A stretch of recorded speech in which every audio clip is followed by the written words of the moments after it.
Bonjour tout le monde, j'espère que tout le monde va bien. Alors voilà, nous sommes en direct, alors un tout petit peu en retard, mais c'est les joies du direct, puisque je crois qu'il est à peu près 14h21. Nous sommes partis pour 1h15 de direct autour du Giving Tuesday. C'est la deuxième année que j'ai la chance d'être l'ambassadeur du Giving Tuesday, qui est un énorme événement international autour de la générosité et qui fédère autour de lui énormément d'associations et tous les bénévoles qui suivent derrière. Alors pour présenter cet événement, ceux qui sont évidemment à l'initiative de ce Giving Tuesday en France. Je vous l'ai dit, c'est un événement international. Il y en a dans tous les pays du monde, dans beaucoup de pays. Et donc, depuis 2 ans, nous avons ce Giving Tuesday en France avec Yael Arefiat et avec Frédéric Fournier, qui est avec nous. J'ai dit une bêtise, Yael? Aferiat. Ah ben voilà, ça commence bien. Tu peux m'appeler Sébastien L'Info. Hein. Ça marche. Voilà, je t'autorise sans aucun problème. Tu peux écorcher mon nom autant de fois que tu veux. Alors, Yael et Frédéric, comment ça va? Super, ça va. On est content d'être là. On est content, on est un peu soulagé. Ça y est, c'est parti. Ça y est, on y est. 1er décembre, Giving Tuesday, 3e édition en France, déjà. Même 4e, puisqu'il y a eu Giving Tuesday Now pendant le Covid. Exact, en plein mois de mai. En début mai, le Giving Tuesday Now avait déjà rassemblé beaucoup d'organisations. Peut-être un petit mot sur le Giving Tuesday avant de redonner la parole à Sébastien. Qui va nous parler de son engagement, surtout.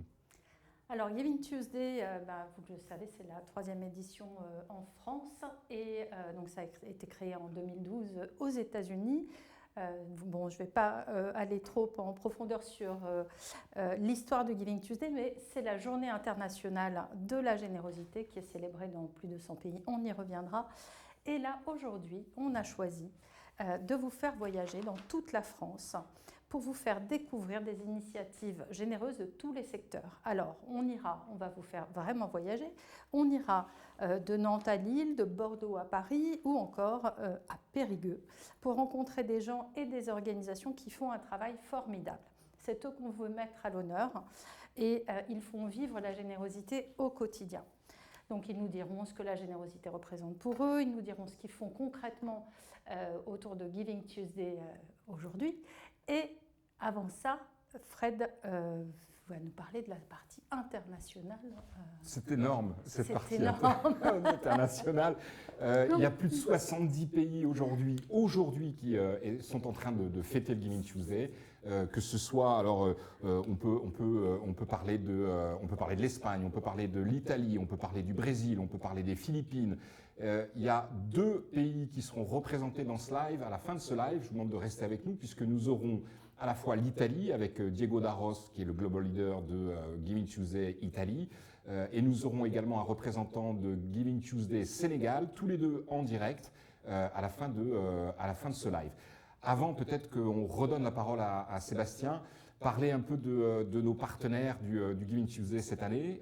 Ils sont extrêmement importants pour nous et je voudrais remercier au nom de toute l'équipe Giving Tuesday, je voudrais remercier à la fois la Fondation Carasso, la Fondation de France, la plateforme GoFundMe, Salesforce et le ministère de l'Éducation et de la Jeunesse qui nous a aussi beaucoup soutenus pour qu'on fasse bien passer toutes ces logiques de générosité, de philanthropie dans les écoles, dans les classes et auprès des plus jeunes. Et on voulait particulièrement remercier Sébastien L'Info, donc, voilà, tout à fait. pour son engagement. Peut-être, Sébastien, est-ce que tu peux nous raconter finalement tes formes d'engagement à toi, parce que tu n'es pas là par hasard. Et aujourd'hui, c'est aussi la journée internationale contre le sida et on te sait fort engagé sur ces sujets. Est-ce que tu peux nous en dire un peu plus?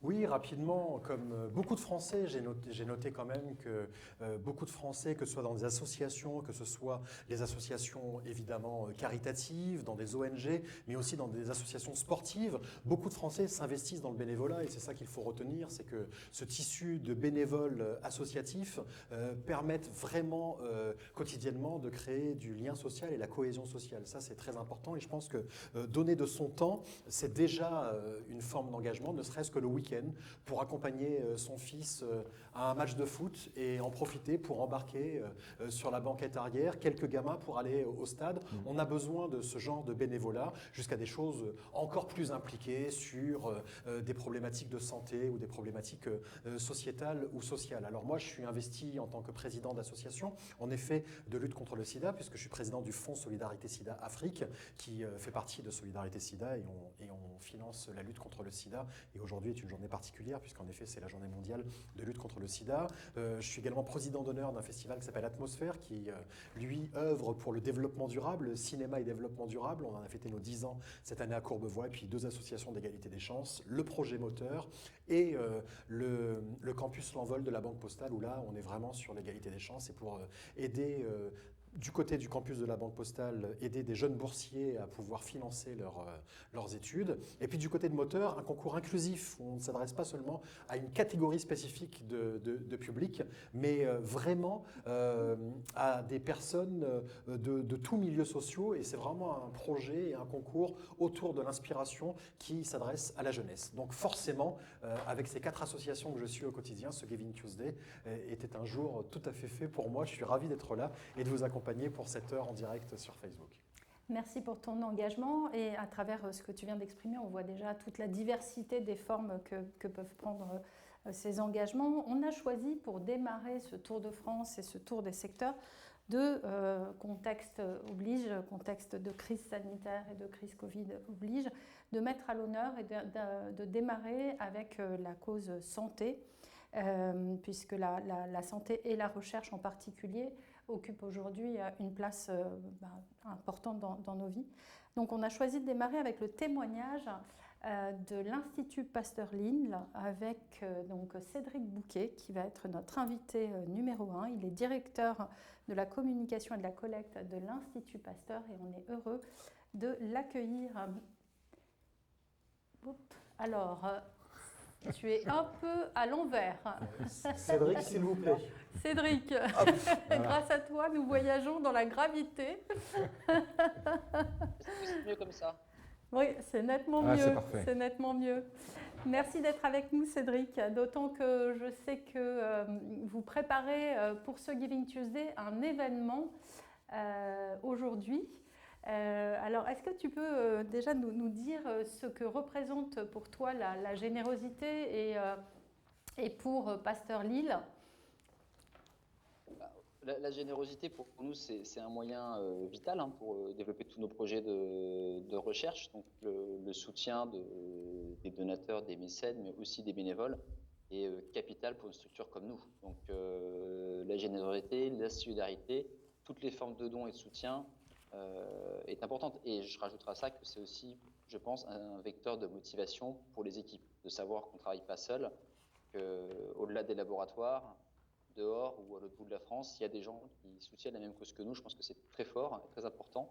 Donc, Giving Tuesday participe aussi. Pour nous, c'est un événement aussi qu'on valorise en interne pour dire aux chercheurs, vous n'êtes pas tout seul, il y a du monde derrière nous et allons-y. Oui, donc vous avez participé depuis le début à Giving Tuesday, et tu as su aussi embarquer les chercheurs, embarquer l'ensemble de l'établissement pour finalement montrer aussi à ces donateurs, à vos donateurs, où vont ces dons collectés. Est-ce que tu peux nous dire ce que vous avez prévu aujourd'hui, en ce 1er décembre Bon. Aujourd'hui, on a une conférence qu'on fait tous les ans à la date de Giving Tuesday, où justement on invite tous nos donateurs, et tout public d'ailleurs, à venir échanger avec nos chercheurs. Donc ça se fait habituellement dans un amphithéâtre de l'île Grand Palais. Cette année, Covid oblige, on le fait en visio, et là ce sera un petit peu plus interactif. L'idée, c'est de pouvoir créer justement ce lien, ces échanges entre chercheurs et donateurs, pour expliquer ce qu'on fait des dons, où est-ce qu'on en est. Et je sais que les chercheurs apprécient beaucoup aussi, parce que c'est un moyen pour eux aussi de valoriser leur travail. Donc ce soir, une conférence, et puis après en interne, on a fait, comme tous les ans, quelques animations photos qui sont sur nos réseaux sociaux déjà depuis ce matin. Super. Merci pour ce Merci témoignage. beaucoup. Merci beaucoup. Merci à toi, et bon événement. Vous attendez combien de personnes? On a un peu plus de 1000 personnes inscrites. Donc c'est vrai que la visio, même si c'est moins humain, permet quand même d'accueillir plus de personnes dans la salle. Un peu plus de 1000 inscrits pour le moment et on espère que ça va continuer comme ça. Et voilà. Bravo, bon Giving Tuesday. À très vite, Cédric. Merci à vous. Au revoir. À très bientôt. Au revoir. Au revoir. Je vais enchaîner et continuer sur cette thématique santé avec un sujet ô combien important, évidemment, en cette période très compliquée. On a vu beaucoup de communication de l'établissement français du sang pendant le confinement pour nous appeler à faire des dons du sang, car il y a eu vraiment une carence et vraiment une pénurie à un moment donné. Donc évidemment, c'était important pour nous, à l'occasion de ce Giving Tuesday, de donner la parole à l'établissement français du sang. Je jette un œil à la fois discret et un peu inquiet quand même vers la régie. Est-ce que... Ah, on va... D'accord, donc on va être obligé d'inverser. Vous voyez, je vous parle en direct et je vous explique exactement ce qui se passe. On n'arrive donc pas à joindre François Touja, qui est président de l'établissement français du sang, mais évidemment, on va l'avoir dans un instant. Donc je pense qu'on va passer au fonds de dotation CARPAP, peut-être? Oui. On est en train de l'appeler, c'est formidable. Donc là, on passerait donc en Bretagne. Donc le voyage, le Tour de France est activé. Alors, j'ai peut-être une solution. Oui, et je voudrais vous citer un peu pêle-mêle toutes celles et tous ceux, alors c'est pas une liste exhaustive, mais que j'ai relevé ce matin, qui ont posté des initiatives sur le site Giving Tuesday. Quel talent. Attention. L'association, ou plutôt la fondation Imagine, autour des Williams, la Maïf, l'ICL Lorraine, la fondation Paralysie Cérébrale, la fondation HEC, UOSSM, Mécénova, Supaéro, Petit Prince, Autistes sans frontières, Rêve, Microdon, le Philanthropie Lab, Personnage, qui a fait un super sondage avec Opinionway, l'Université d'Angers, la Ligue contre le cancer, la SPA, Humanity Diaspo, Hiatus, Women of Africa, l'œuvre Falleret, l'Orchestre de chambre de Paris, Scène nationale, Plus de Verre, le CHU de Nice, le Comité français UICN, la Fondation Paris-Saclay, SOS Sahel, Valentin AUI, Territoire Zéro Chômeur, Fondation des Ponts, l'IHES, le Lyrique, les écoles de chiens guides, Château-Vallon Liberté, Innovation Santé, Sparadra, l'association Sparadra, France Parrainage, Soltis, Courir pour elle, la Fabrique de la Solidarité, je continue, attention, les Chachous de Chacha, je savais que j'allais le rater, Institut Curie, l'EFS, la SNSM, Axilia, Phoenix, l'Institut Thorax, les Restos du Cœur évidemment, l'Envol, Wesco, D'Artagnan, la plateforme D'Artagnan, la Française des Jeux qu'on aura tout à l'heure dans le live, Eureka et la Fondation C'est Génial. Voilà. Formidable. T'en as pas d'autres là? Parce que s'il faut que je continue. Non, alors, je plaisante. Il va falloir encore. Alors donc, logiquement, on devrait avoir François Touja de l'établissement français du sang, décidément. On l'avait. Et on l'a perdu. Et on l'a perdu. Voilà. On peut parler, Yael, Sébastien, du sondage qui a été réalisé par Personnage en lien avec Opinionway, qui nous donne des éléments extrêmement intéressants, à savoir que plus d'un Français sur deux déclare que le Giving Tuesday peut permettre de déclencher la solidarité. C'est pas beau ça?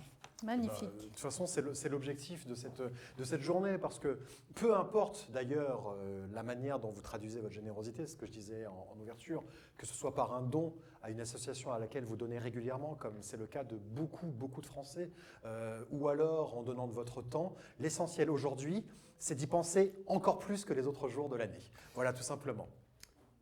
Alors, mesdames, messieurs, je peux vous annoncer une chose exceptionnelle. Nous avons quelqu'un en direct, Madame Mélèze Ossini, directrice adjointe de Lyrique. Est-ce que vous êtes avec nous? Eh bien, Mélèze, heureusement que vous nous sauvez. Ah, bonjour Mélèze, comment allez-vous? Bonjour. Bonjour Frédéric. Bonjour Mélèze, je suis ravi que vous soyez là. Alors, on continue notre tour du monde. Grâce à vous, hein, après Paris et Lille, maintenant nous sommes à Bordeaux. Et donc, vous êtes évidemment concerné par le Giving Tuesday. Lyrique, c'est un acronyme qui veut dire l'Institut de rythmologie et modélisation cardiaque. C'est bien ça? Absolument. C'est un institut qui a vocation à combattre les maladies du rythme cardiaque, c'est-à-dire que ce sont les maladies qui touchent la propagation de l'électricité à l'intérieur du cœur qui lui permet de se contracter. Et c'est un institut qui a besoin de la générosité des citoyens pour avancer? Oui, comme toute la recherche en général, hein, regardez ce qui se passe pendant cette crise sanitaire là actuellement sur la Covid-19. Vous voyez que quand les moyens sont mis sur la table, avec cet argent, la facilitation de tous les procédés, eh bien, en moins de 9 mois, il y a déjà plusieurs vaccins qui vont être sur le marché là dans les semaines qui viennent. Donc, la générosité, l'augmentation des moyens permet effectivement de démultiplier tous les efforts de la recherche, de voir beaucoup plus grand, d'être plus ambitieux dans sa recherche, d'augmenter le champ des possibles. Et puis, vraiment, cette générosité, c'est un vrai déclencheur et un accélérateur de découverte. Est-ce que vous pouvez nous citer des exemples d'applications, je ne sais pas si le terme est juste, concrètes, si on en appelle aujourd'hui, moi j'ai envie de vous aider, de vous accompagner, à quoi ça va vous servir? Eh bien, dans le cadre du lyrique, comme je vous le disais, ça accélère vraiment la recherche pour mieux comprendre et prévenir et guérir les maladies du rythme cardiaque qui touchent des millions de personnes au travers le monde. Les maladies cardiovasculaires, c'est la deuxième cause de mortalité dans le monde. Cette générosité va permettre de financer des projets qui sont très concrets, comme par exemple, dans notre institut, l'achat d'un nouveau scanner qui va nous permettre, les scanners de nouvelle génération, qui ne sont pas encore sur le marché, qui va permettre d'identifier, par exemple, les personnes qui sont susceptibles d'être victimes de mort subite. Je vous rappelle qu'il y en a quand même 50 000 décès subis en France, et c'est beaucoup plus que la mortalité des 3 plus gros cancers en France. Donc c'est un gros problème de santé publique. Ça va nous permettre de développer une plateforme d'ingénierie pour pouvoir améliorer les outils de demain, pour mieux traiter nos patients. Ça va permettre de construire des nouveaux programmes de formation pour transmettre nos connaissances aux médecins, aux étudiants, pour que, avant qu'ils s'exercent chez le patient, sur le patient, qu'ils aient à leur disposition des outils qui leur permettent de ne pas trop faire de bêtises avant d'arriver sur le patient. Et puis, sur un exemple un peu plus concret, par exemple, cette générosité va nous permettre de financer des chaires scientifiques d'excellence qui sont des objets où on met une certaine somme d'argent à disposition de chercheurs de renom et de travailler sur nos thématiques pour trouver vraiment des nouveaux traitements contre ces maladies du rythme cardiaque. J'aime beaucoup cet argument de dire que ça va permettre d'éviter de se tromper en cas d'application directement sur le patient. Ça, vous ne pouviez pas trouver de meilleur argument pour nous inciter à vous accompagner. Ça, c'est clair, j'y vais tout de suite. Un dernier mot peut-être sur ce Giving Tuesday spécifiquement aujourd'hui. Je dirais que ce Giving Tuesday, c'est vraiment l'occasion de faire la lumière sur la générosité, de porter la voix des chercheurs vraiment haut et fort et de dire à tout le monde que la recherche, ce sont les innovations de demain, que ce soit dans le domaine de la santé publique, dans le domaine économique, écologique. C'est vraiment la recherche, il faut la mettre au centre de tout. C'est ce qui va nous permettre vraiment l'innovation de demain, de trouver des solutions thérapeutiques pour un grand nombre de personnes. Nous, dans notre domaine, vraiment de permettre un accès aux soins à tous, qu'on soit enfants, adultes, et de redonner l'espoir pour ceux qui n'en ont plus et un avenir à ces centaines de milliers de gens touchés par ces maladies. L'universalité des soins, voilà quelque chose de très important, bien sûr. Merci beaucoup. Merci Mélèse Ossini, vous êtes directrice adjointe de l'IRIC. Vous étiez en direct depuis Bordeaux. Merci beaucoup. Merci. Merci. Et je passe la parole à Fred et à Yael, puisque en attendant qu'on arrive à se refaire une connexion avec l'EFS et avec CarePap, eh bien on va continuer avec la deuxième thématique, jeunesse et sport. Super, merci Sébastien. Alors on est ravis cette année d'avoir pu mettre à l'honneur la jeunesse, puisqu'on est le 6e pays à lancer un Giving Tuesday Next Generation. Et donc l'idée c'est vraiment de démontrer, de montrer qu'on a affaire à une jeunesse engagée et dont les actes peuvent avoir un impact. Et nous avons donc une ambassadrice qui mouille sa chemise et qui est donc ambassadrice de ce nouveau mouvement Giving Tuesday Next Generation. Elle s'appelle Adélaïde. Elle a 17 ans et elle habite à Nantes. Pas Lille, on perd le nord. Et donc, elle est parmi nous pour témoigner de son engagement. Bonjour Adélaïde. Hello. Donc, tu as pu rater tes cours pour être avec nous. Donc, merci. Et merci à ton professeur d'avoir accepté aussi que tu sois avec nous. Alors, Adélaïde, est-ce que tu peux nous dire ce que représente la générosité pour toi et puis pourquoi tu as choisi de t'engager comme ambassadrice dans Giving Tuesday? Alors, pour moi, la générosité, c'est une notion qui est assimilée un peu au sacrifice. On va sacrifier un peu une partie de son temps et pour pouvoir aider les autres, et c'est dans un but toujours bienveillant et pour pouvoir aider les autres et aider la communauté. Et en quoi est-il important pour toi que les jeunes puissent s'engager et faire preuve de solidarité, de générosité? Alors pour moi, c'est super important que les jeunes soient sensibilisés au fait aux valeurs de générosité et de philanthropie, parce que on est dans une société où on a vraiment besoin d'entraide, et je trouve que ces valeurs peuvent nous aider à améliorer notre société et le monde. Ouais. Donc, tu es là aussi pour changer le monde, comme le montre le slogan derrière nous. Et concrètement, donc, tu peux nous raconter ce que tu as fait?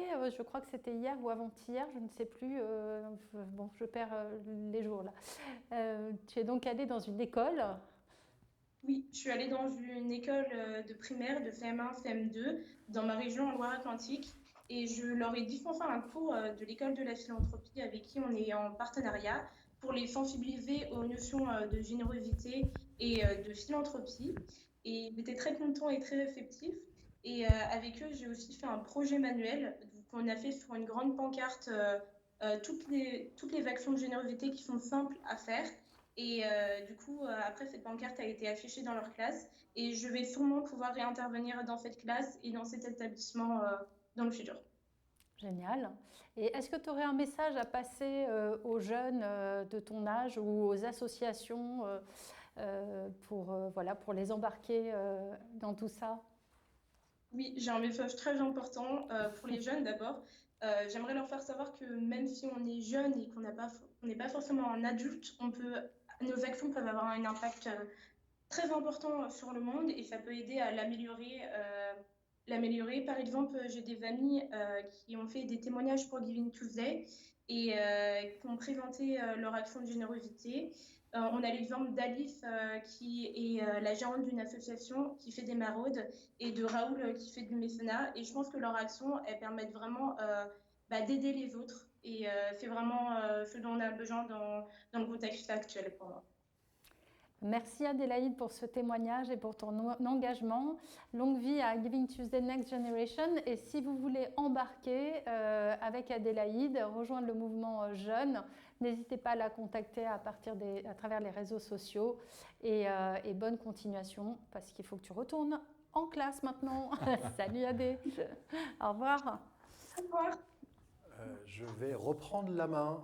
On va refaire un petit tour du côté de la thématique santé, puisque nous restons en Bretagne.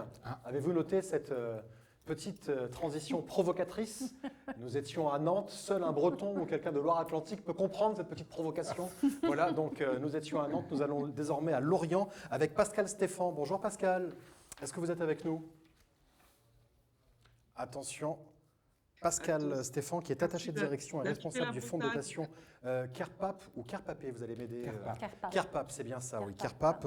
Alors, CARPAPé, c'est dans le sud. Oui, c'est ça, exactement. En fait, le fonds de dotation CARPAP a pour objectif de financer le centre mutualiste CARPAP. C'est un établissement de soins, de suite et de réadaptation spécialisé en rééducation et réadaptation fonctionnelle et en médecine physique et de réadaptation. Et Pascal est avec nous. Bonjour Pascal. Bonjour. Ça va? Oui, le centre de CARPAP, c'est un établissement de santé de mutualistes, géré par la mutualité française Finistère-Morbihan, qui a fêté ses 100 ans il y a 4 ans. Et donc Alain Yvain, son président, et Olivier Bonaventure, le directeur du centre de CARPAP, ont souhaité créer un fonds de dotation, non pas pour financer le centre, puisque c'est l'agence régionale de Bretagne, mais pour financer tous les projets innovants portés par les équipes médicales et pluridisciplinaires du centre de Kerpap. Alors pourquoi un établissement de rééducation se lance dans le mécénat? Parce que tout ce temps de recherche et d'innovation se fait en plus des soins directs, et les mécènes et grands mécènes et donateurs qui nous soutiennent permettent de développer des nouvelles techniques de compensation. Je vais peut-être illustrer, ce sera plus parlant, dans le domaine de la rééducation, des nouvelles technologies, mais aussi de l'inclusion sociale et professionnelle des personnes en situation de handicap. Voilà, donc Kerpap, c'est 400 patients jour, hein, enfants et adultes, 72 métiers différents. Ça met bien en avant, je crois, la pluridisciplinarité et le fait qu'il y ait des métiers de l'insertion, du social, auprès des soignants et des rééducateurs, avec une approche très globale pour préparer la sortie, parce que c'est ça qui est important, et permettre une inclusion sociale et un retour en famille. Pascal, le fonds de dotation est très actif sur le Giving Tuesday quasiment depuis le début du Giving Tuesday en France. Merci déjà de votre participation, parce que la générosité, elle va au-delà du centre en tant que tel, elle va au-delà de la Bretagne également, elle est beaucoup plus large. Pour vous, quelle est justement l'importance de participer au Giving Tuesday, que ce soit pour Kerpap ou que ce soit au sens plus large du terme?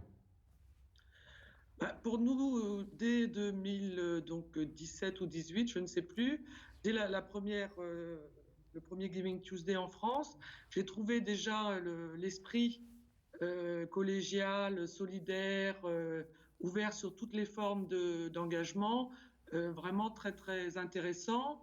Et j'ai découvert aussi, d'ailleurs à travers notre participation, des acteurs, des bénévoles, des institutions, enfin des personnes engagées.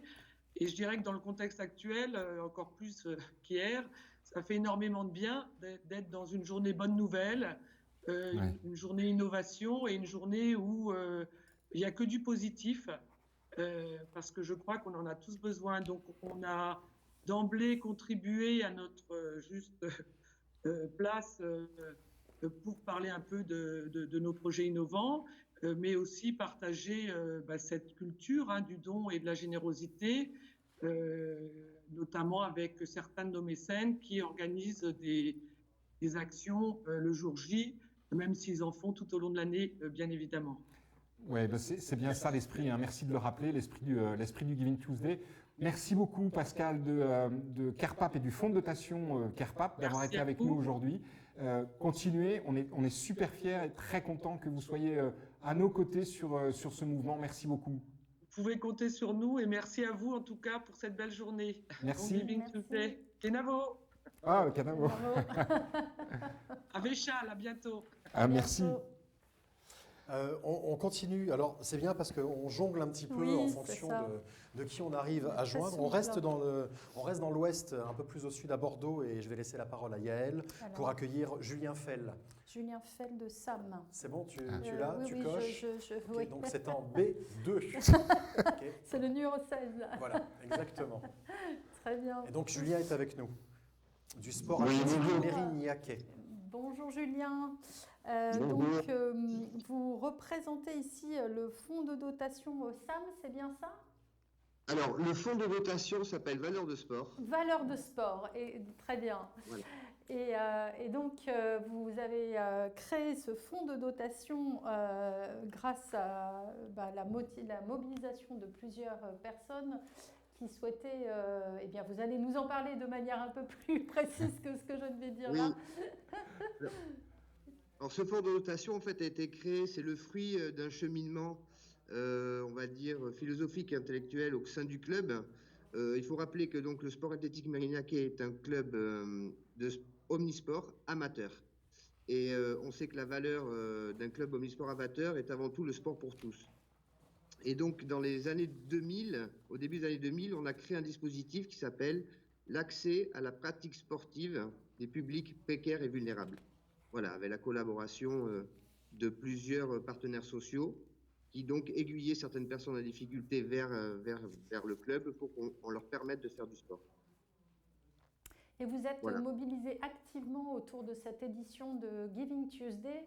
Est-ce que vous pouvez nous dire pour quelles raisons vous avez souhaité vous mobiliser de manière aussi active?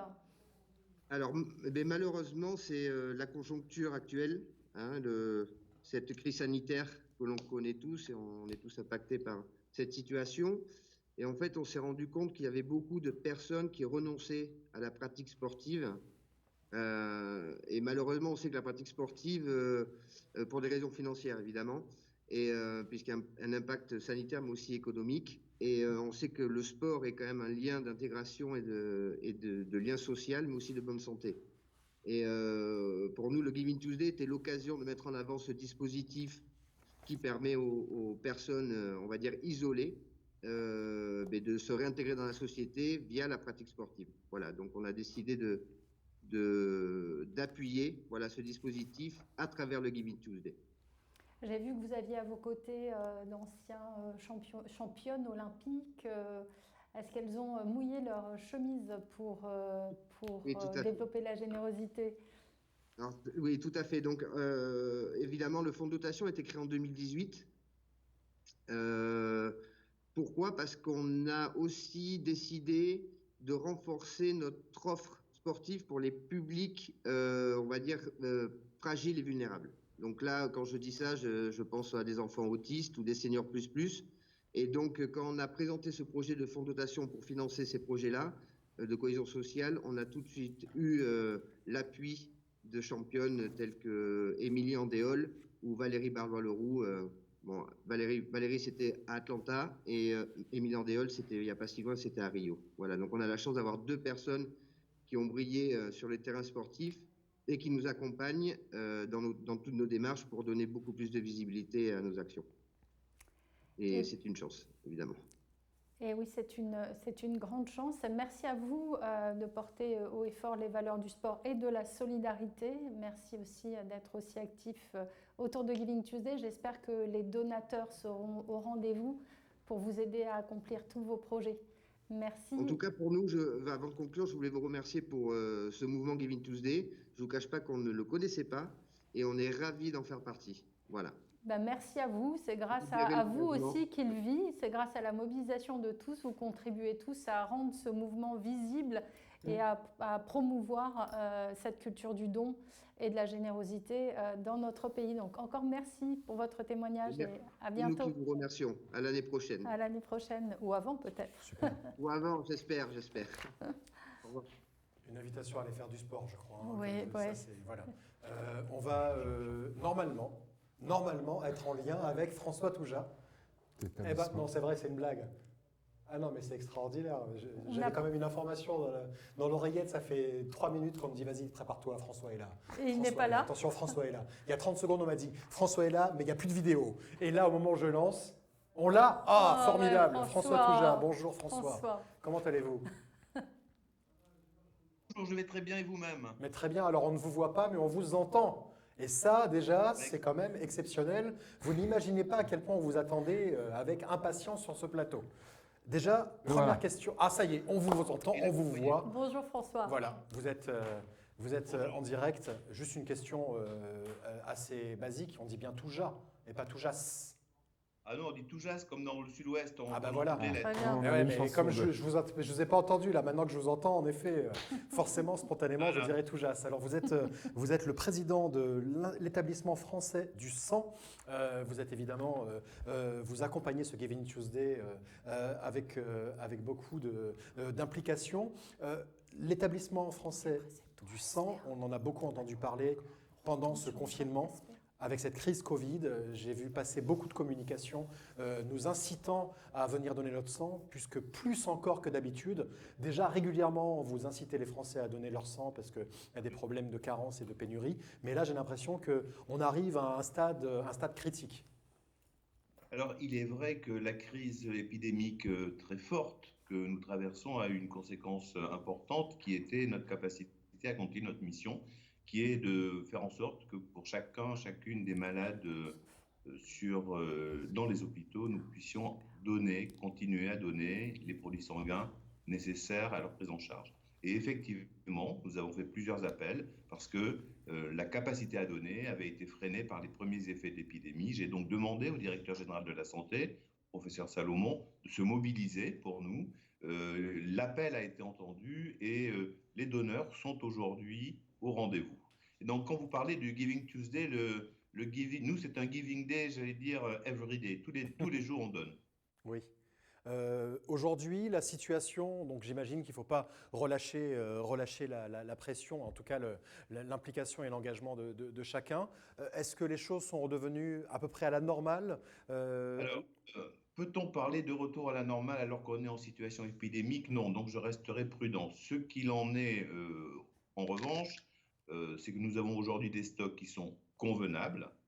Nous abordons donc les fêtes de fin d'année, qui sont toujours une période un peu difficile pour le don du sang, dans une situation relativement favorable. Mais ce que nous a appris la crise aussi, c'est que ces résultats peuvent très rapidement être modifiés et changés. Et donc, il est absolument nécessaire de redire, et grâce à votre opération aussi d'ailleurs, que le don du sang doit s'inscrire dans la vie citoyenne et venir donner régulièrement son sang est un acte de solidarité, un acte altruiste, et c'est aussi créer ce lien tout à fait important entre un donneur et un patient qui bénéficiera de façon complètement anonyme également de ces produits sanguins. La deuxième chose que je tiens à dire, si je peux me permettre, c'est que, attention, les produits sanguins sont souvent les seuls traitements possibles pour beaucoup de malades. Ils ne peuvent être remplacés par aucun autre produit, aucun autre médicament. Donc, il est très important de dire que nous sommes devant une obligation qui est celle de donner régulièrement aux malades qui en ont besoin ces produits sanguins. C'est 10 000 dons par jour qu'il nous faut. 10 000 dons par jour. Ça veut dire que, est-ce que vous avez fait un calcul très simple de combien de fois chaque citoyen devrait donner son sang par an pour qu'on soit, on soit dans une situation confortable, dirons-nous? Alors, sur une base assez simple, qui est le nombre de Français qui viennent donner, ce qu'on sait aujourd'hui, c'est que nous avons environ 1 600 000, 1 700 000 Français qui viennent donner. Et si ces donneurs donnent 2 fois par an, eh bien, ça permet de satisfaire aux besoins de l'ensemble des patients. Un appel aux jeunes, venez donner, parce que les jeunes, il est important de les avoir, il est important de les fidéliser. Vous savez peut-être pas que 30% des donneurs ont moins de 30 ans. Et donc, le don du sang est un phénomène de jeunes aussi, et je les en remercie. Oui, on a une jeunesse extrêmement engagée en France, on le voit au quotidien. Un don du sang permet de sauver 3 vies, c'est bien ça le rapport? Un don du sang permet de sauver 3 vies, puisqu'un don du sang permet d'avoir 3 produits déconcentrés de globules rouges, des plaquettes et du plasma thérapeutique. Et donc, ça permet effectivement de sauver 3 vies, ça permet de maintenir en vie beaucoup de personnes, ça permet également de faire en sorte que l'on puisse prendre en charge des patients qui, par ailleurs, ont souvent des traitements lourds et des traitements au long cours. Il faut le savoir, on parle souvent du don du sang comme quelque chose d'important dans des périodes de catastrophes, dans des périodes comme nous avons connu, par exemple, de crises très difficiles du point de vue du terrorisme, mais 60% des transfusions à l'hôpital sont des transfusions qui sont programmées. Ça veut dire que 60% des produits sanguins sont utilisés pour prendre en charge des malades qui souffrent par exemple de pathologies cancéreuses. Merci beaucoup François. Et on vous souhaite un joyeux Giving Tuesday. Est-ce qu'on peut, c'est formidable de pouvoir rajouter un jour de fête en fait à tous nos jours de l'année. Et puis merci à vous, et effectivement c'est un beau jour que le jour où on dit non pas acheter mais venez donner. Oui. Bon courage à vous. Merci beaucoup, à bientôt. Alors, on enchaîne, je crois, maintenant on va aller sur...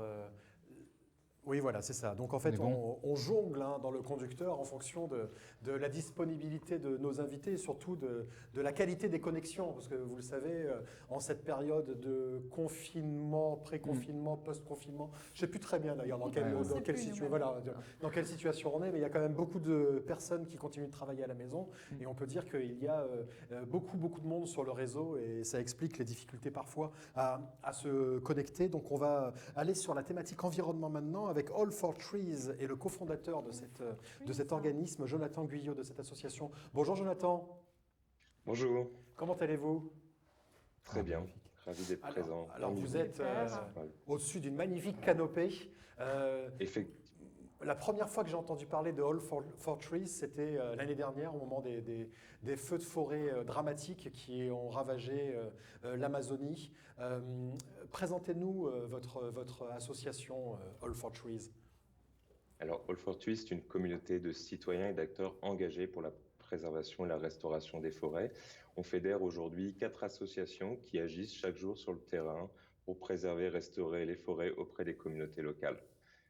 Ces associations sont Envolvert, Cœur de Forêt, Noé et EMI. Elles développent à peu près 27 projets dans le monde, qui va représenter depuis 15 ans près de 2 millions de forêts préservées par leurs actions. Alors les feux de forêt criminels et dramatiques qu'il y a eu en Amazonie au cours de l'été 2019 ont mobilisé et sensibilisé l'opinion publique. Il y a eu beaucoup d'émoi, beaucoup d'émotions autour de ces feux. Et sans faire de mauvais jeu de mots, j'ai envie de dire que c'était l'arbre qui cachait la forêt, puisque une fois qu'on en a beaucoup parlé, les feux ont continué. Et surtout, ils ont lieu, la destruction des forêts continue au quotidien, que ce soit par de la déforestation, par des incendies criminels, par des problèmes liés au dérèglement climatique. La problématique autour de la destruction de la forêt, qu'elle soit primaire ou autre, à travers le monde, n'est pas juste ponctuelle quand on en entend parler à la une des journaux. C'est un problème quotidien et qui impacte toutes les communautés locales et évidemment par capillarité des sociétés entières et la communauté mondiale. Alors effectivement, c'est à peu près par an 10 millions d'hectares qui disparaissent.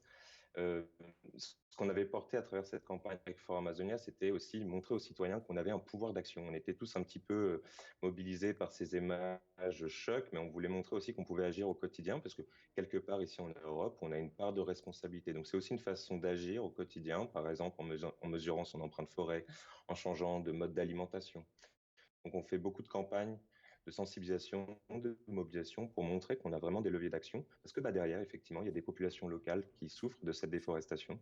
Et c'est là où nos membres, eux, interviennent au quotidien, chaque jour, pour développer des pratiques agricoles qui vont réduire la déforestation, développer des filières économiques qui vont créer des modèles vertueux qui leur permettront de préserver leur forêt. Donc en fait, à travers la forêt, on a quelque chose une solidarité qui s'inscrit à la fois là-bas, au plus près des forêts tropicales, mais aussi ici, dans nos actions, dans nos modes de consommation. Oui, tout est lié, bien sûr. Actuellement, vous menez une campagne spécifique, ça s'appelle « Tout doit disparaître », c'est ça? Tout doit disparaître. Oui, on voulait prendre un petit peu, sur l'idée de participer au Giving Tuesday, on voulait trouver une idée pour prendre un peu le contre-pied du Black Friday. On a créé donc une campagne de sensibilisation satirique. On a vraiment joué sur le marketing promotionnel du Black Friday pour montrer qu'en fait, beaucoup de produits qu'on peut acheter lors de cette période ont un impact sur la déforestation, notamment des téléviseurs, des téléphones portables. Donc, vous trouvez sur notre site de e-commerce plein de produits que vous ne pouvez pas acheter, mais vous pouvez au moins découvrir les impacts et les alternatives pour agir. Et surtout, quelque part, si vous n'achetez pas, vous pouvez aussi verser une partie en don pour soutenir ces associations qui agissent chaque jour sur le terrain. Merci beaucoup, Jonathan Guyot, donc avec cette association d'associations qui s'appelle All for Trees. Merci beaucoup pour votre travail. Merci à vous. Merci beaucoup à tous. Je vais laisser la parole à Yael maintenant, car si j'ai bien suivi, nous sommes avec Claire Brissard. C'est bien ça.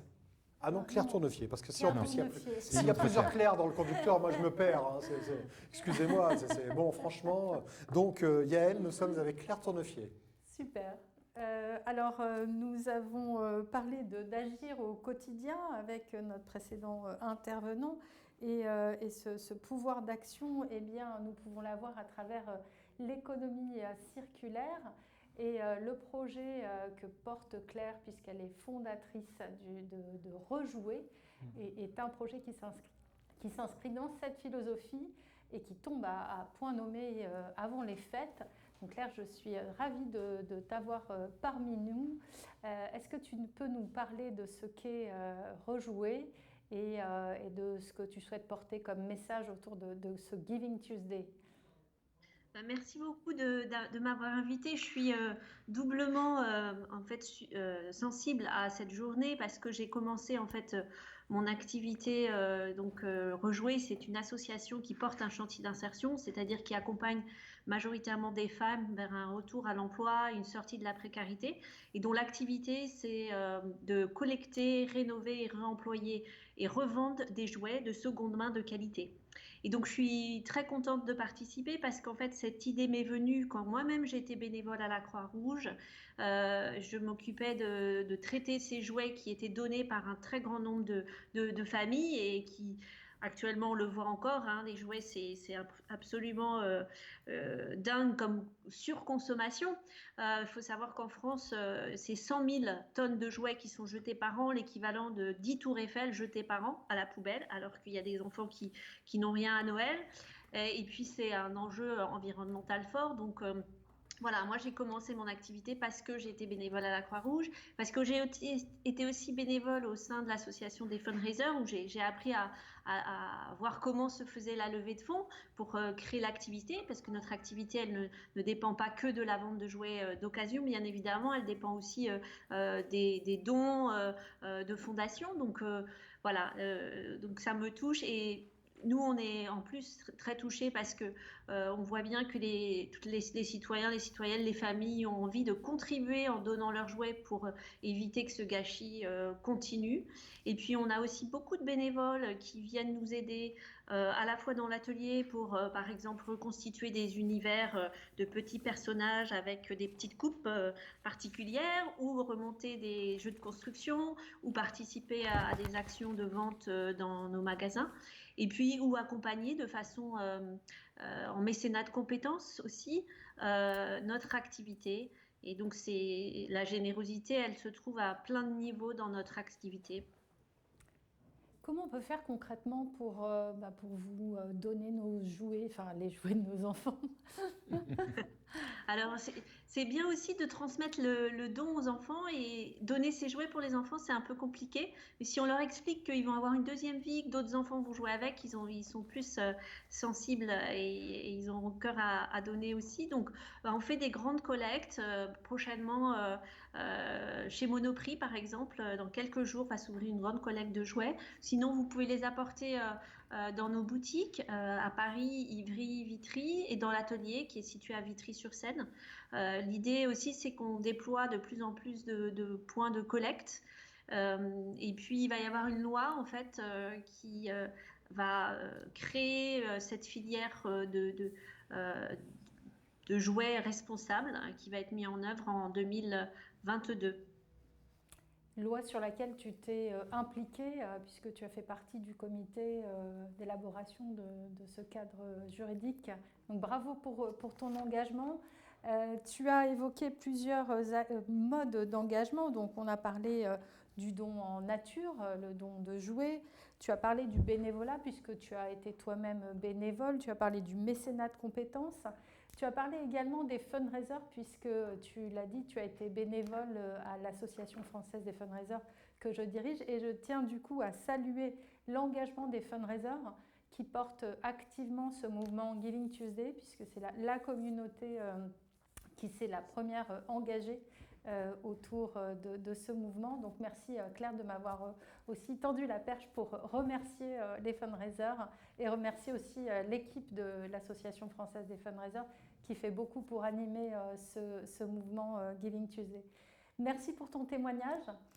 Et bravo pour cette action, parce que je pense que aussi, voilà, Giving Tuesday, ça permet de créer des liens, et c'est surtout ça dont on a besoin aussi, c'est de communiquer, se parler, faire des choses ensemble, c'est ça la vie. C'est ça la vie, exactement. On est au cœur de la vie. Quand on parle de dons, on parle d'énergie vitale. Merci beaucoup. À très bientôt, Claire. À bientôt. Et joyeux Noël, déjà. 100 000 tonnes. 100 000 c'est énorme. Tonnes de jouets jetés par an. Énorme. 10 tours Eiffel. Waouh. C'est impressionnant. Alors, où va nous emmener notre ami Skype? Oui, notre ami Skype se porte bien pour l'instant. Oui. Le Giving Tuesday, ce qui est extraordinaire, c'est que ça fédère des associations, mais ça fédère également des fondations d'entreprises. Et ça montre bien que c'est un mouvement de fond et qui est parti pour durer. La générosité, en effet, arrive jusqu'aux entreprises. Et la transition est naturelle après avoir parlé de l'association des fundraisers, puisque évidemment le mécénat fait souvent appel aux entreprises. Et parmi les fondations qui sont très impliquées dans ce Giving Tuesday, il y a la fondation de la Française des Jeux. On est avec Alexandra Perrier, qui est responsable des programmes et de la communication. Bonjour Alexandra. Bonjour, vous m'entendez ? Comment allez-vous ? Ça va bien, merci. Bon, merci d'être avec nous pour cette journée Moi aussi, très heureuse. De la générosité. Avant de parler de ce que vous faites spécifiquement à l'occasion de ce Giving Tuesday avec la fondation FDJ, et c'est assez remarquable, vous avez vu un peu l'art du teasing, attention, mais juste avant, est-ce que vous pouvez nous expliquer le cadre d'intervention de la fondation ? Alors, la fondation d'entreprise FDJ, elle agit essentiellement pour les publics vulnérables en faveur de l'égalité des chances qui utilisent le jeu. Donc, je salue Claire qui est passée juste avant parce qu'on soutient notamment Rejouer pour les femmes et leur insertion dans le chantier qui est fait avec Rejouer. Du coup, on soutient dans les enfants fragiles, les vulnérables et l'insertion professionnelle et sociale, notamment le handicap, puisqu'on a un quart de notre budget qui est dédié au projet en faveur des personnes en situation de handicap. Alors, en quoi cette journée de la générosité, en quoi ce Giving Tuesday, ce mouvement international porté en France par Fred et Yael, vous intéresse à la Française des Jeux et à la Fondation ? Alors, quand le mouvement est arrivé il y a 2-3 ans en France, on s'est posé la question comment on pouvait se mobiliser, favoriser le don. Et on a organisé un grand événement où en fait on a mis en avant nos associations. Et l'idée, c'était de créer un marché de Noël où on a mis soit en avant des entrepreneurs, Rejouer, on avait revendu leurs jouets. L'idée, c'était d'impliquer nos collaborateurs et de voir comment on pouvait se mobiliser, nous, nos associations, les bénévoles et toutes les entreprises qui sont dans le mouvement. Et là, donc cette année, vous êtes à l'ère numérique, hein, évidemment, puisqu'on a découvert tous qu'on pouvait dématérialiser beaucoup de choses. La preuve, là, actuellement, je suis sur une plage de La Réunion, alors que Yael et Fred sont à Paris. On a l'impression qu'on est ensemble, et pourtant, non, pas du tout. Donc, qu'est-ce que vous faites à l'occasion de ce Giving Tuesday cette année ? Alors cette année, vu le contexte, c'était un petit peu plus compliqué. Par contre, on est reparti de 2 constats. Le premier, c'est comment valoriser le don, la philanthropie et le mécénat en général, le bénévolat. Donc ça, c'était notre premier point. Et le deuxième, c'était comment on peut répondre aux besoins du terrain, le besoin des associations, des bénéficiaires aujourd'hui qui sont dans une situation extrêmement difficile. Et pour répondre à ces 2 problématiques, sur la première, on s'est dit comment on peut mettre à disposition des outils de la Française des Jeux pour mobiliser et sensibiliser les personnes. Et en fait, on a utilisé notre réseau de points de vente. On a 30 000 points de vente en France, qui est le plus grand réseau devant la Poste. Et on s'est dit qu'on allait utiliser nos afficheurs qui sont dans les points de vente pour valoriser le Giving Tuesday.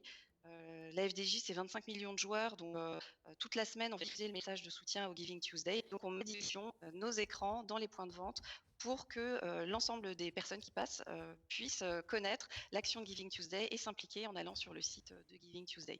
Ça, c'est la première action. Et la deuxième ? Et la deuxième, qui est... en fait, on a vu qu'on avait des entrepreneurs qui étaient en grande difficulté, des micro-entrepreneurs notamment qui avaient lancé leur activité soit en début d'année ou là tout récemment. Et on a un partenaire qui nous a appelés au secours, qui est l'ADI, qui a créé un fonds d'urgence pour répondre à des situations très graves et pour lequel on a décidé de mobiliser nos collaborateurs. Donc, c'est effectivement une action en ligne. Puisque chaque collaborateur du groupe FDJ qui se mobilisera sur les réseaux sociaux, en l'occurrence Facebook, Twitter et LinkedIn, qui postera un commentaire, on aura une action où on donnera 10 € à l'association ADI en soutien pour ce fonds d'urgence où d'autres mécènes se sont mobilisés. Formidable. Alors là, pour le coup, ça c'est plus que concret. Donc, on invite évidemment l'ensemble des collaborateurs à utiliser au maximum les réseaux sociaux. Un dernier mot sur cette journée de la générosité avant de passer à la suite du programme. Je crois que pour nous, c'est vraiment essentiel de mettre en avant les associations, les bénévoles. C'est ce qu'on veut en fait à travers le Giving Tuesday. Donc, on n'a pas d'action, nous, en tant que fondation. On essaie de mobiliser un maximum de personnes. Et je pense que c'est ce qu'il y a. On a vu les banques alimentaires ce week-end, tout le week-end. Et je pense que là, on est vraiment dans une situation où chacun doit libérer sa générosité, les enfants, les grands, les vieux, tout le monde. Merci beaucoup, Alexandra Perrier de la Fondation Française des Jeux. Merci de votre soutien à ce Giving Tuesday. Merci beaucoup. Je vais passer la parole maintenant à Yael. On a parlé santé, on a parlé environnement, on a parlé sport, on a parlé jeunesse, on a vu l'implication des entreprises et on n'a pas encore parlé de cause animale. Et là, on va avoir Claire Brissard. Voilà Claire. Comment? Je dis voilà Claire. Ah voilà Claire. Enfin voilà la deuxième Claire. Claire, voilà exactement. Donc Claire, de la SPA. Voilà, on s'est eu avec Claire un petit peu avant pour préparer ce live Giving Tuesday et nous sommes dans un refuge normalement. Pour être précis, Claire, il faudrait que voilà. Un chamarande. Oh là là. Non, là on est encore. Hop. Presque. Voilà, vous êtes super. Bravo. Parfait. Nous sommes dans le refuge de la SPA de Chamarande, dans le 91, Claire. Oui, c'est ça. C'est bien ça? Oui. Alors, il y a un élément intéressant et important pour la SPA en l'occurrence, et je vais revenir sur la générosité des Français pour le monde animal et notamment pour les animaux abandonnés, puisque vous avez pu, pendant le confinement, la SPA et d'autres organisations qui s'occupent d'animaux ont pu obtenir le fait que les gens pouvaient quand même venir adopter avec un protocole extrêmement particulier. Il y a eu une générosité. Mais avant ça, je voulais juste rappeler, parce que je sais que c'est important, demain 2 décembre, ce sont les 175 ans de cette maison incroyable qu'est la SPA, c'est ça? Oui, c'est ça, tout à fait. Alors, la générosité pour la SPA, comment est-ce qu'elle se manifeste et comment est-ce qu'elle s'est manifestée pendant les périodes un peu difficiles que nous avons vécues? Alors, nous, la générosité, elle a été primordiale, indispensable pour supporter ce qui s'est produit, parce que c'est une première, hein, le confinement, pour tout le monde. Mais c'était très compliqué, puisque nous, notre action, c'est de proposer des animaux à l'adoption, mais surtout, c'est de les sortir de fourrière.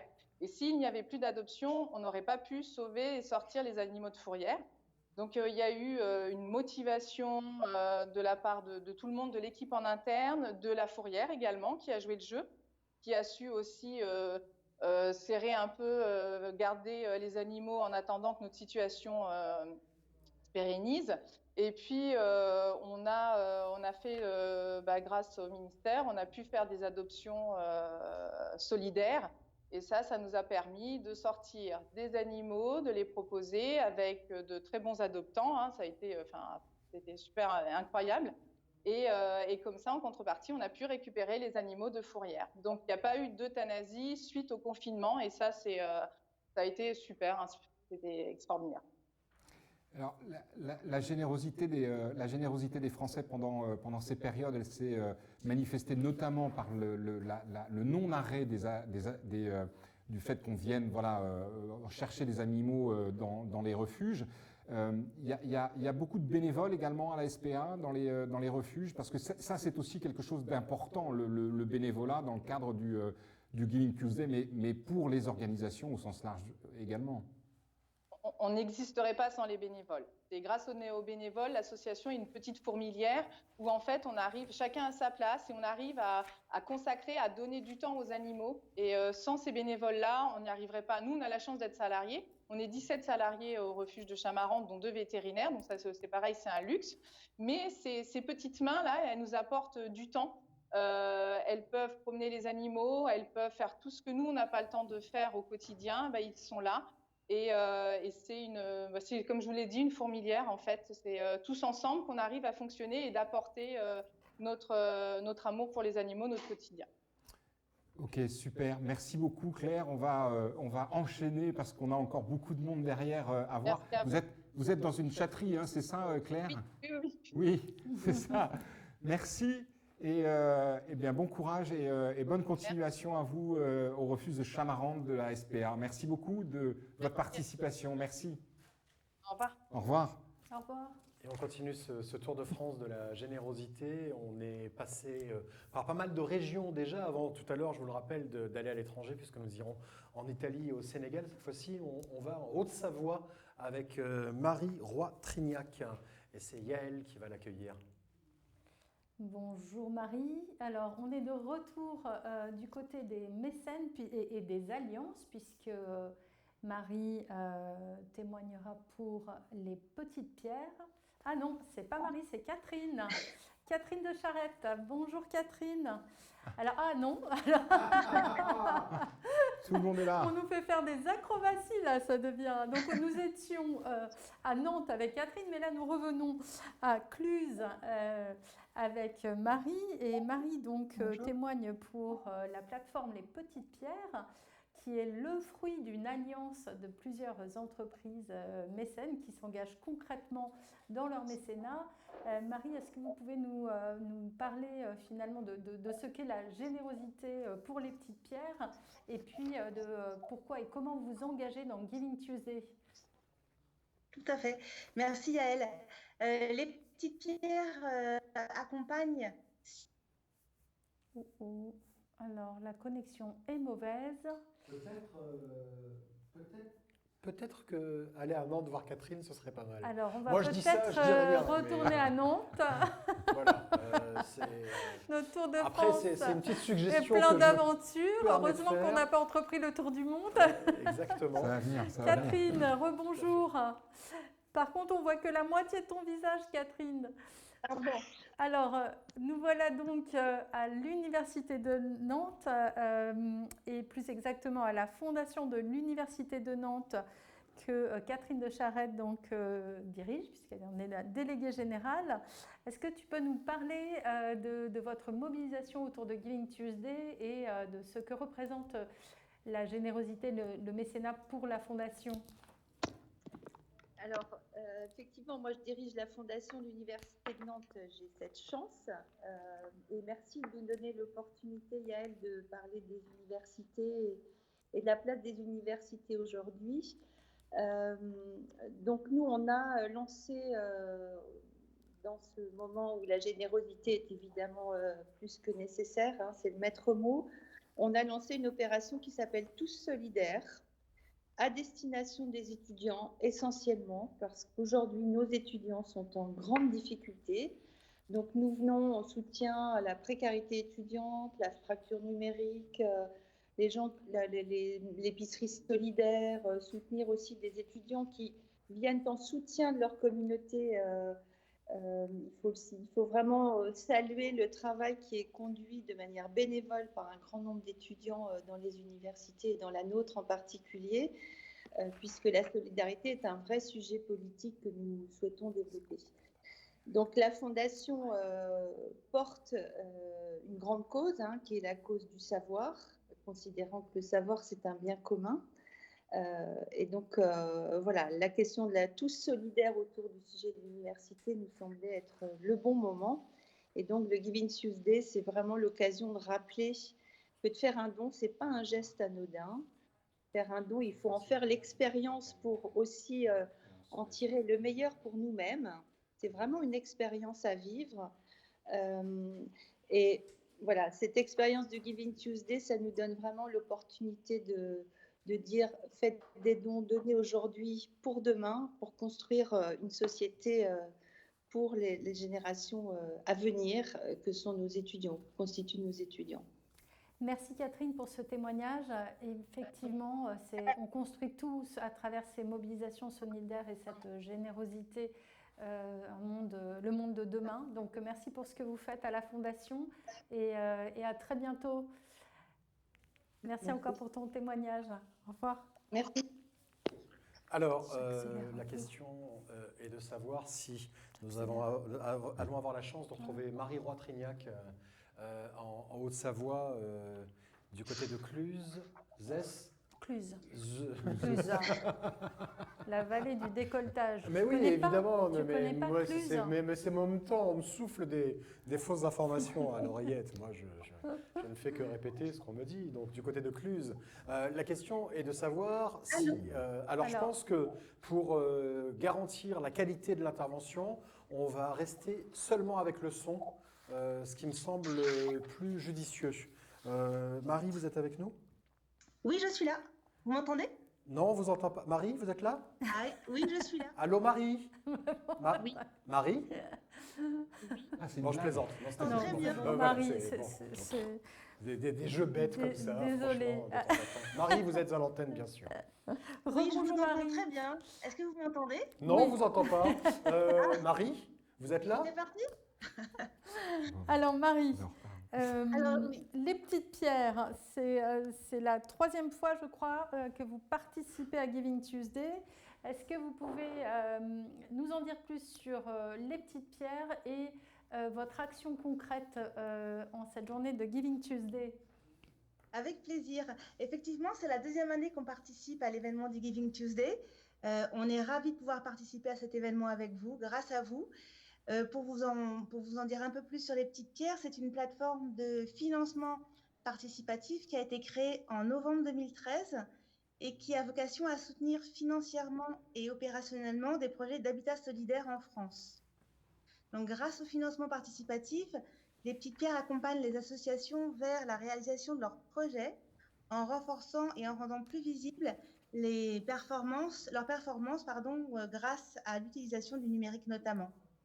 Les petites pierres luttent contre le mal logement parce que cette lutte contre le mal logement, c'est pas uniquement à destination des personnes qu'on voit dans la rue, mais également toutes les personnes qui luttent contre des mauvaises conditions d'habitat. Et vous avez, Marie, excusez-moi de vous interrompre, vous avez une action très concrète aujourd'hui au profit des actions qui sont les sur votre petites plateforme. pierres ont pour habitude d'abonder sur tous les projets qui sont déposés sur la plateforme. Et aujourd'hui, et pendant même une semaine, du 1er au 7 décembre, la plateforme des petites pierres propose de tripler les dons des donateurs sur tous les projets qui sont actuellement en ligne. Ça fait combien de projets ? Alors aujourd'hui, il y a 29 projets en ligne. Depuis le début de l'année, on a quand même eu plus de 3600 donateurs. Super. Pour autant de projets. Ouais, pour à peu près autant de dons. Ça a coupé un peu. Merci beaucoup, Marie, pour ce témoignage et pour l'engagement des petites pierres. Bravo à ces... Merci à vous. J'ai dit quoi? J'ai dit doublé. Oui, c'est toi. Oui, triplé, x3. x3. Triplé. Donc, bravo pour cet engagement. Bravo et merci pour ces 29 projets pour lesquels vous allez abonder. Et longue vie aux petites pierres. À très bientôt, Marie. Merci infiniment à Frédéric et Yael pour ce cours d'arithmétique très pointu. Vous êtes sûr, c'est bien x3 triplé. C'est bon, vous avez bien vérifié.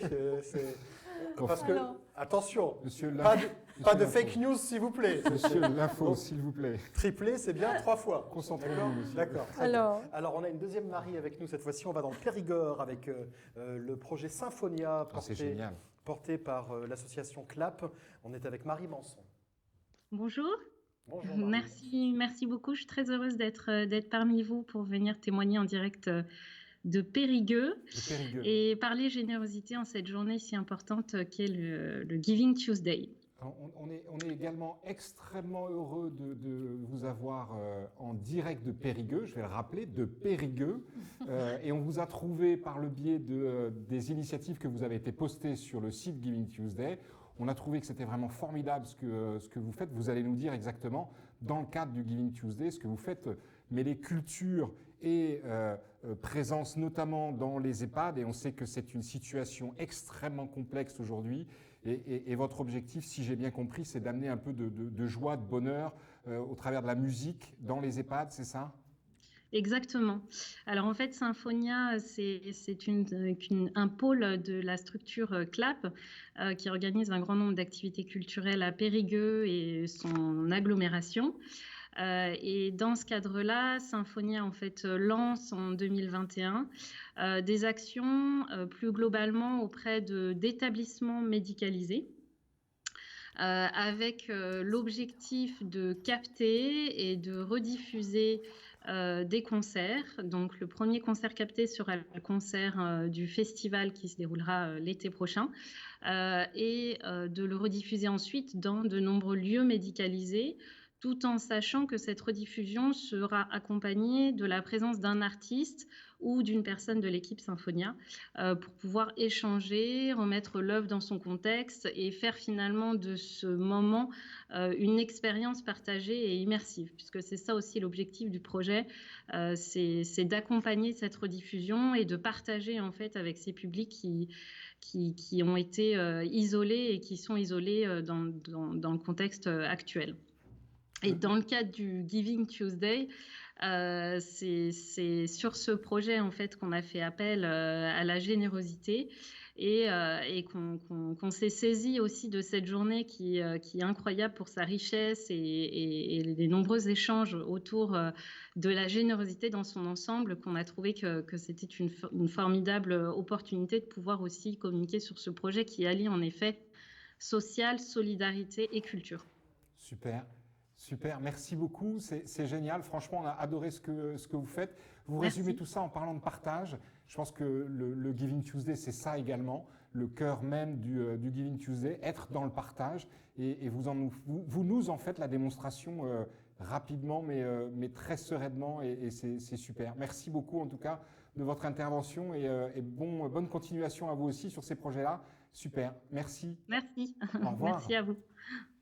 Merci beaucoup Marie. Et aujourd'hui, 1er décembre, vous le savez, c'est la journée mondiale de lutte contre le sida. Et on va donc s'intéresser à cette lutte en particulier maintenant avec l'association Basiliade. Et nous sommes en direct avec une des bénévoles de cette association, Héloïse Gaillard. Héloïse, bonjour.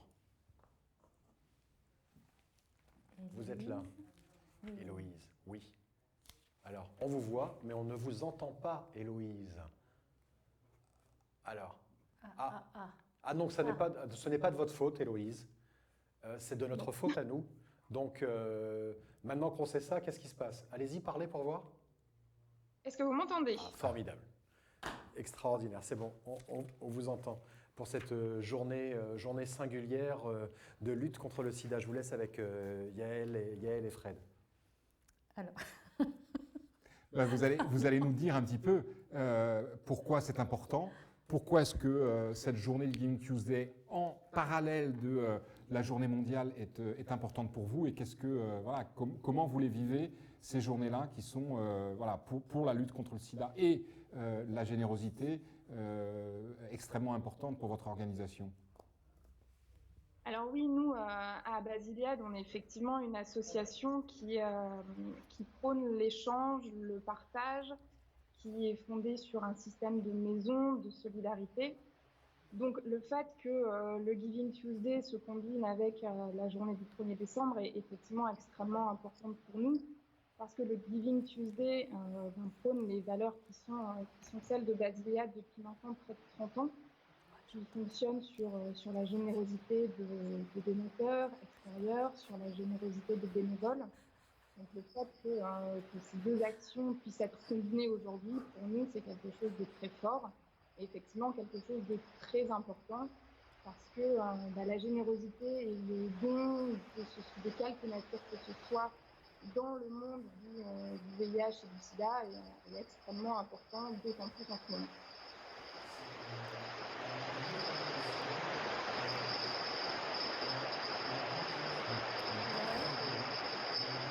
Vous, ça, j'en sais rien. On entend les mouettes. J'ai l'impression d'être en bord de mer, en fait. C'est ce qui est plutôt sympathique, hein, mais ce n'est pas forcément le décor. Je voulais, excusez-moi, Héloïse, le sida est une maladie extrêmement discriminante et qui cumule justement les discriminations. Donc c'est vrai que c'est une maladie qui est devenue une forme de maladie chronique alors qu'elle continue de tuer encore beaucoup de personnes dans le monde. Alors évidemment, moins en France qu'à l'étranger, moins en France qu'en Afrique par exemple, mais il y a encore 15% de la population française qui n'a pas accès au traitement alors que nous sommes la 6e puissance mondiale.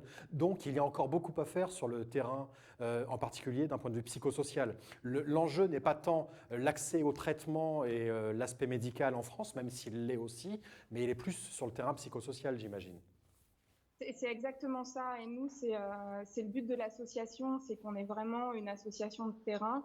On combine avec les actions, par exemple, de SIDAction ou de Solidarité SIDA, que je profite d'être ici maintenant pour remercier, qui font partie de nos soutiens depuis maintenant de très nombreuses années. Mais nous, ce qu'on fait ici à Basiliade, c'est vraiment d'être en contact avec les populations malades en situation de précarité. Parce qu'on se rend compte qu'effectivement, être touché par le VIH, c'est de se retrouver bien souvent en précarité matérielle, avec des pertes d'emploi, avec d'autres pathologies qui viennent se greffer. Et ce qu'on a tendance à oublier, et vous parlez de discrimination, c'est exactement ça, c'est que des personnes malades sont discriminées par les autres, notamment par leur entourage. Et nous, ce qu'on essaie de faire ici, grâce à des travailleurs sociaux, grâce à quasiment une centaine de bénévoles, c'est de recréer du lien social, de souder une famille ici au sein de l'association. Oui, en effet, une maladie qui provoque malheureusement du rejet, et c'est bien pour ça qu'on en appelle à la générosité. Un dernier mot peut-être en cette journée, donc vous l'aviez dit tout à l'heure, hein, c'est fort de symbole que cette journée mondiale soit associée à ce Giving Tuesday. Un dernier mot justement sur ce Giving Tuesday. Oui, justement, je voulais remercier tout le monde parce qu'on parle on est dans un univers, dans un monde, dans une période un petit peu morose. Ici, en plus, nous, on parle de sida, on parle de maladies, on parle de maladies maintenant depuis des mois. Et le Giving Tuesday, c'est justement au milieu de tout ça, c'est de faire acte de générosité, de faire don de plein de choses, notamment de dons de soi. Et finalement, ça apporte du bien aux autres et à nous aussi. Merci beaucoup. Merci beaucoup. J'aime beaucoup cette idée de ça nous fait du bien à nous aussi. C'est ce que j'aime bien dire. Si vous ne faites pas un don ou si vous ne faites pas preuve de générosité pour les autres, faites-le au moins pour vous. Ça va vous faire beaucoup de bien. Merci beaucoup. À bientôt. Merci à vous, merci. Merci Héloïse, donc avec l'association Basiliade. Alors là maintenant, on va s'intéresser aux Petits Frères des Pauvres avec Olivier Locke. On l'avait rencontré l'année dernière, on avait été lancer le Giving Tuesday au petit matin dans ce café du 17e arrondissement et il nous avait accueillis là-bas avec justement quelques-uns de ces bénévoles et quelques-unes de ces personnes âgées qui bénéficient au quotidien du travail des Petits Frères des Pauvres. Olivier est avec nous. Bonjour Olivier. Bonjour à tous. Salut Olivier. Bonjour. Salut Yael. Bonjour Frédéric. Bonjour Sébastien. Alors, on est ravis de te voir et comme le disait Sébastien, on avait démarré l'édition 2019 chez vous dans le café du 17e. Les petits frères sont engagés depuis le début dans Giving Tuesday. Et la générosité et l'engagement bénévole sont au cœur finalement de votre modèle. Est-ce que tu peux nous en parler, Olivier ? Oui, bien sûr. Les Petits Frères des Pauvres, c'est évidemment, vit évidemment de la générosité. Alors, derrière le mot générosité, je ne parle pas uniquement du don, même s'il en fait partie, du don financier, mais surtout du bénévolat. Il y a plus de 1 800 000 heures de bénévolat qui sont pratiquées chez nous chaque année pour mener toutes les actions qu'on mène auprès des personnes âgées et surtout pour lutter contre leur isolement, puisque c'est bien l'objet de l'association.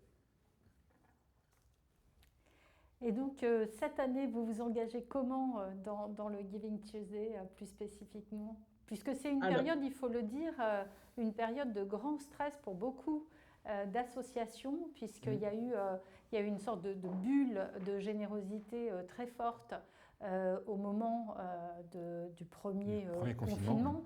Malheureusement, cette bulle n'a pas été pérennisée là et on a ressenti une sorte de décélération et un certain retard des dons depuis septembre. Quelle est l'importance de cette période pour vous et que faites-vous Alors l'importance, elle est juste capitale, puisque c'est au mois de décembre qu'on fait je dirais la plus grande partie de la collecte. Pour nous, le mois de décembre représente 25% de la collecte de dons annuels. Donc c'est quand même un poids sur le dos qui est assez lourd. La décélération dont tu parlais, Yael, aujourd'hui, on la sent. Je dirais probablement pas autant que d'autres. Je pense notamment à tout le secteur culturel. On s'est très touché par le premier confinement, par ce qui continue d'arriver aujourd'hui au quotidien. Nous, on a un peu plus de chance, si je puis dire, je mets vraiment des guillemets là derrière, puisque étant donné que les personnes âgées ont été quand même très touchées par la pandémie, beaucoup de donateurs et beaucoup, je dirais, de gens en général se sont mobilisés à nos côtés. On a eu énormément de propositions de bénévolat, on a eu énormément d'entreprises qui ont souhaité nous aider pendant la première partie de l'année, donc pendant le premier confinement. Sur le deuxième, comme tout le monde, on sent que c'est un peu plus timide. Pour autant, on est le 1er décembre et là je me dis qu'on est en train de tout jouer sur le mois, donc on est prêt à je dirais à recueillir toutes les bonnes volontés et on va se mobiliser comme on fait tous les ans pour essayer de réussir au mieux notre campagne de Noël, puisque logiquement, comme d'habitude, on va créer des réveillons de Noël, alors qui vont être complètement différents des années précédentes, puisque habituellement, on organise des réveillons de manière, on va dire, présentielle et avec beaucoup de monde, ce qui veut dire que cette année, ce n'est pas possible. Et on va essayer de relever le défi d'organiser le même nombre de réveillons, mais de manière totalement individualisée, donc une personne âgée avec un bénévole. Alors, il y a beaucoup de défis aujourd'hui aux associations. On espère que vous allez réussir ces défis-là et que cette campagne de Noël sera fructueuse aussi pour tout le secteur. Tu as eu l'élégance de citer le secteur culturel qui souffre beaucoup.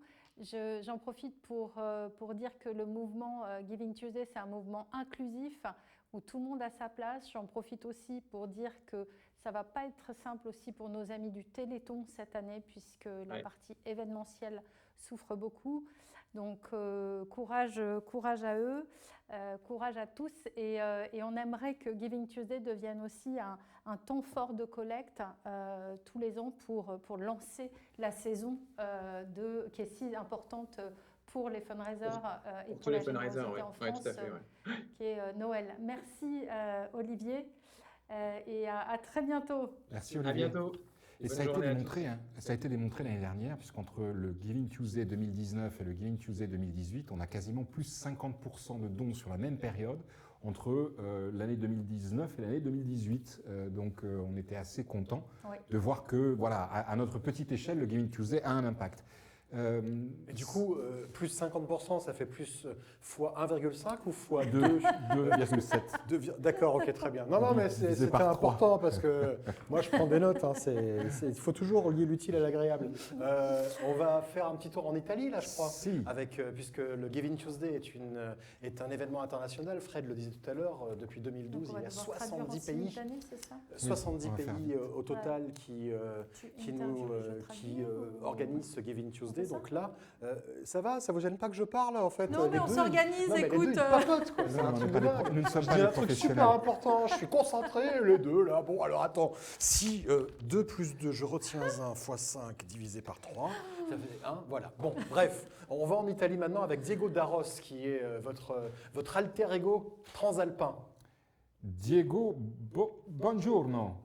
Bonjour. Bonjour France, bonjour Fred, bonjour Yael. Bonjour. Ah, tu vas intervenir en français alors? Si. No. I'm going to speak in English. My French is too bad. Sorry. Okay.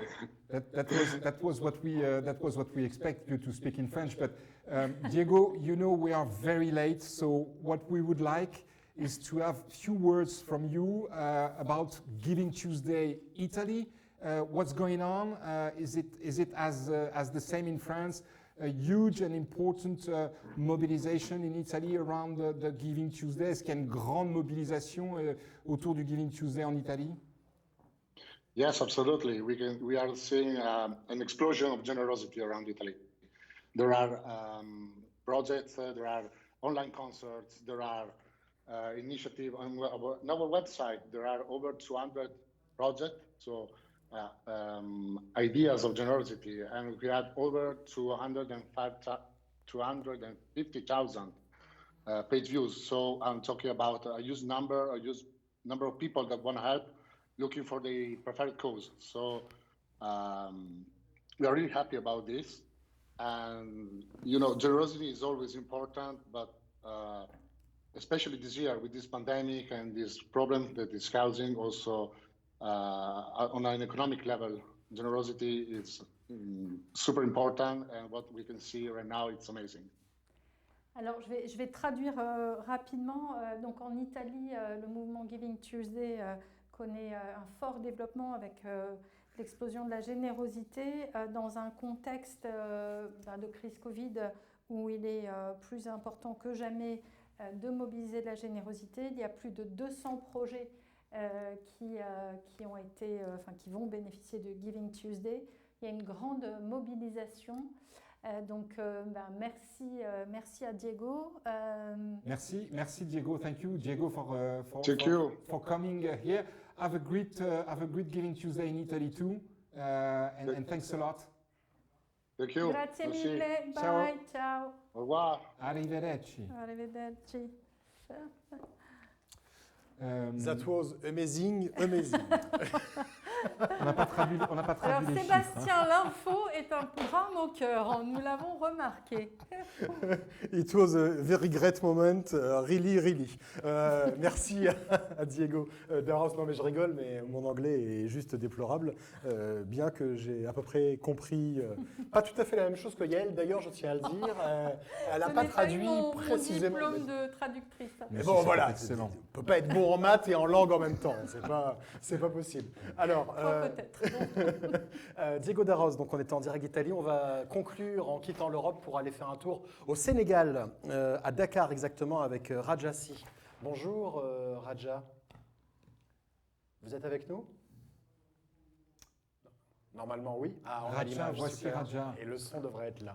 Bonjour Raja. Oui, bonjour, comment allez-vous? Ça va très bien et vous? Très bien, merci. En ce 1er décembre, et donc vous participez ou vous représentez le Giving Tuesday au Sénégal? Oui, en fait, je représente le Giving Tuesday au Sénégal. Je voudrais dire que c'est la première édition, en fait, du Giving Tuesday ici dans notre pays. Donc, c'est quelque chose de nouveau, d'assez nouveau pour nous. Et on a voulu mettre l'accent sur la générosité, le partage. Le Sénégal est un pays où les gens sont assez généreux. D'ailleurs, on nous appelle le pays de la teranga. On est assez généreux. Cette générosité se porte généralement sur l'environnement familial, sur le quartier. Et nous allons profiter de cette première édition pour sensibiliser beaucoup plus sur la générosité envers des associations, envers des structures extérieures. Voilà, donc plusieurs activités sont prévues. Nous avons une plateforme de 20 associations qui sont donc engagées dans cette première édition du Giving Tuesday. Elles sont diverses et variées. Nous avons de la protection des tortues à la protection, la protection de l'environnement. Nous avons également des associations comme celle que je représente qui travaillent pour les personnes qui ont une déficience intellectuelle. Vous êtes en effet directrice nationale de Special Olympics au Sénégal. Et il faut peut-être rappeler que le Sénégal est le premier pays d'Afrique de l'Ouest qui fait le Giving Tuesday pour la première fois cette année. Tout à fait. C'est ça, hein? Tout à fait. C'est le premier pays francophone, le premier pays en fait de la sous-région qui organise ce Giving Tuesday. Bien, donc bravo. pour nous, c'est une grande opportunité qui s'est présentée. Super, on est ravis de vous avoir parmi nous, on est ravis que le Sénégal soit désormais dans ces plus de 70 pays qui sont des intervenants et qui sont présents dans le mouvement. Merci beaucoup de votre intervention en direct. Vous êtes à Dakar, c'est ça? Je suis à Dakar, effectivement. Bon. Eh bien, merci beaucoup. Très bonne Merci de journée. nous donner cette Bienvenue à opportunité Giving de Tuesday partager Sénégal. notre petite expérience sur le Giving Tuesday. Merci beaucoup. Au revoir. Merci, au revoir. Merci beaucoup. On a passé 1h15, 1h30 ensemble. Formidable. J'ai adoré ce tour de France et au-delà de nos frontières, tour de la générosité. Vous savez, j'ai lancé un podcast qui s'appelle Les combattants pacifiques et j'ai eu le sentiment un petit peu de vivre ce que je vis dans ce podcast puisque je donne la parole à des personnalités engagées et ce que j'ai envie de faire, c'est de faire se rencontrer des causes différentes. Donc, quelqu'un qui traite de santé avec quelqu'un qui est sur le terrain social ou la cause animale ou la cause environnementale. Et j'ai retrouvé l'esprit de ce podcast pendant cette heure et demie. Et je trouve que c'est ce qui est important, qu'il faut qu'on arrive à faire. Et vous le faites formidablement bien, Fred et Yael, avec ce Giving Tuesday, c'est de faire se rencontrer l'ensemble des associations, parce que tout est lié en fait, tout est lié, que ce soit l'environnement, le climat, la santé, on le voit bien actuellement. D'ailleurs, on a bien compris que cette pandémie qui nous touche actuellement est un problème avant tout environnemental et qui a eu une vraie répercussion sur notre santé et qui a évidemment malheureusement des vraies répercussions économiques et sociales. Donc tout est lié. Eh ben, merci Sébastien d'avoir été à nos côtés, merci à tous ces témoignages. Et c'est vrai que c'est un mouvement parce que c'est une réunion d'acteurs engagés et un mouvement porteur de bonnes nouvelles, ça fait du bien. Donc une vraie fête. Sébastien n'est pas à la plage. Eh non, il est assez bronzé comme ça. Nous n'entendions pas les mouettes. Il était avec nous, donc merci. Voilà, merci de ton tous. engagement à nos côtés, de ton engagement au sens large du terme. Merci à toutes celles et tous ceux qui font Giving Tuesday, parce que ce sont les assos, les fondations, les entreprises, etc. L'équipe de l'Association française des fundraisers, Vivien, Ambre, Blandine. Merci à tous les trois de leur mobilisation. Merci aussi à l'équipe de Opening qui nous aide sur la partie site web, outils digitaux. Et à Remote Meeting qui nous a reçus aujourd'hui. Merci à toute l'équipe. Pour ce live. On espère que ça vous a plu ce petit tour avec les quelques petits désagréments techniques, mais ça, nous, on n'est pas habitués. On a fait des acrobaties.